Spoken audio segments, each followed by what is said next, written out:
Tonight, a border battle is brewing in Big Bend, a remote region of West Texas. It is so isolated that it wasn't even considered a priority for President Trump's border wall.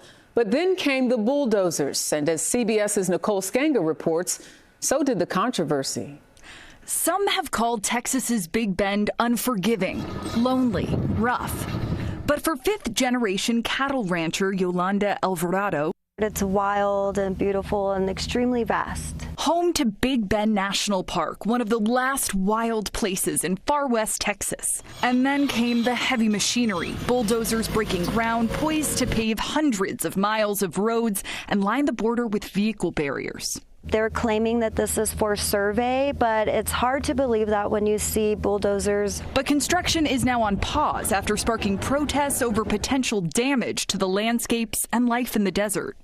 It's construction staging areas with stacks of steel bollards like the one behind me that are making locals, ranchers, law enforcement really concerned about what exactly is going on in West Texas.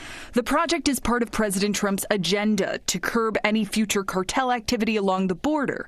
But Big Bend National Park is just a fraction of the broader Big Bend Border Patrol sector, which CBP says only saw about 1% of illegal border crossings last year.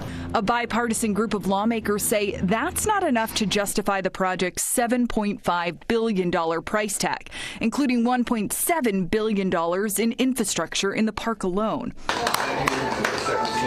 At a roundtable meeting in El Paso this week, we asked Texas Governor Greg Abbott whether he thinks the hefty price tag is justified. Today, $7.5 billion is a lot of money. Do you think that's the best use of taxpayer money? Every conversation that I had was that they would not be building any wall, any fence, any barrier like that. Sheriff, do you need a wall? No, certainly we don't. Terrell County Sheriff Thaddeus Cleveland served with U.S. Border Patrol for 26 years. A lot of the American people have a false sense of security that a fence or a wall is going to stop everybody. It's not. For ranchers like Alvarado, the looming border project has put her life on hold. This is Texas. Are you going to go down without a fight? Absolutely not. This is about Texas sovereignty. This is about protecting our land. And while construction equipment may be idle, it's not gone. A temporary ceasefire in this Texas-sized border battle. Nicole Sganga, CBS News, Alpine, Texas.